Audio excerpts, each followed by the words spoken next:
shortly after we got married in June. Just that November, we suffered the loss of his mother. So that was really tough because he was extremely close to his mom. And then shortly thereafter, like within a month, we found out we were expecting our first child.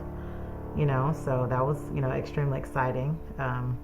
Only to get all the way to the very end of our pregnancy, the very end of our pregnancy, and unfortunately suffer a loss with our very first child.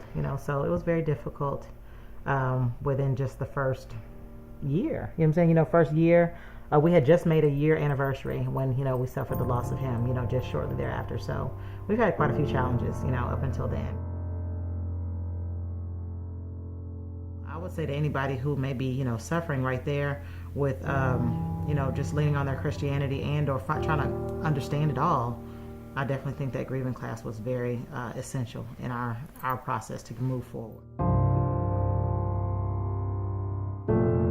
With the loss of my mother-in-law, as well as with the loss of our son. I mean, you, Reverend Riley, and Pastor Sloan were right there at the funeral home with us, and that meant so much to us.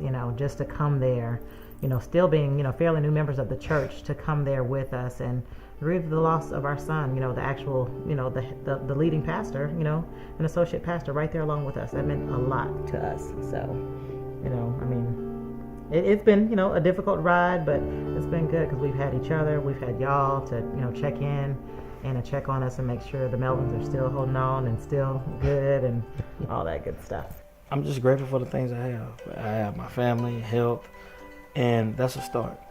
We have a wonderful church that we attend who's been supportive of us, and things can be a lot worse. Our downs definitely allowed us to appreciate our highs, appreciate the blessings that come after the storm and whatnot. So we have mounds and mounds of gratitude for where we've been, even the dark side of where we've been, as well as where we are now, and the family that we have now.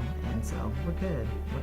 The first thought is being grateful for what you have, and any other blessings that may come, they'll come. It's time for them to come, I think. And there's been challenging times where maybe that job or the promotion that you may want, which is nothing wrong with wanting to aspire to do better and do greater for your family. But it's I can definitely say this much.